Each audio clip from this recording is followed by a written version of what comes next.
Thailand-Cambodia border clashes. How a long dispute turned into open fighting. In recent days, the military clash between Thailand and Cambodia can be understood as the most intense escalation in a long-standing border dispute, triggered repeatedly within a short period of time.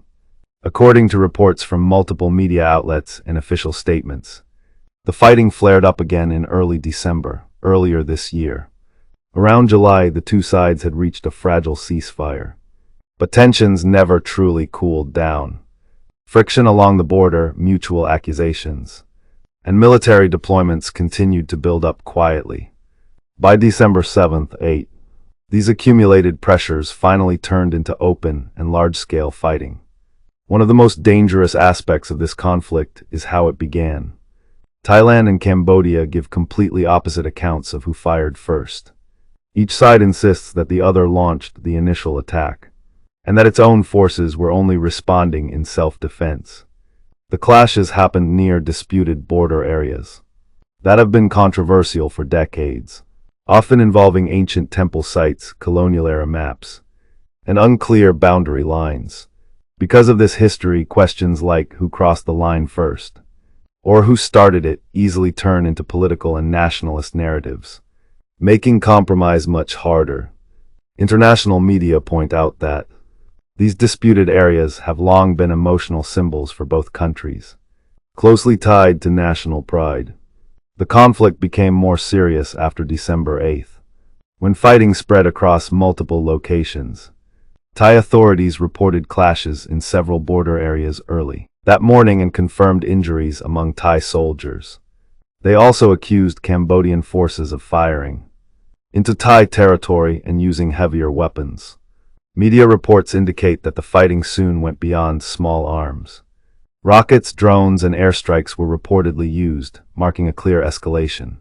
According to the Associated Press, Thai officials said Cambodian rocket attacks killed Thai civilians, forcing large-scale evacuations. Thailand then responded with air power and drone operations. Casualty numbers vary widely depending on the source, and many claims cannot be independently verified. However, there is broad agreement on 2 points. The number of casualties is rising, and displacement has reached a massive scale. A Reuters report from December 19th described the clashes as one of the most serious confrontations between the two countries in years. It mentioned around 60 deaths and more than 500,000 people displaced along different sections of the roughly 817-kilometer border. The Associated Press also reported that over 500,000 people were forced to flee their homes because both governments deny each other's figures, and information warfare is intense. These numbers should be seen as political statements rather than confirmed facts. Another reason the situation is hard to calm down is the failure of ceasefire mechanisms and the appearance of new trigger events. Reuters reported that Thailand suspended de-escalation steps after a landmine incident and blamed Cambodia for it. Both sides accused each other of breaking the ceasefire. At the same time, rumors and accusations spread quickly. For example, a Reuters report on December 17th mentioned Cambodian soldiers in a hospital claiming breathing problems caused by a possible gas attack. However, the report clearly stated that there was no evidence to confirm the claim.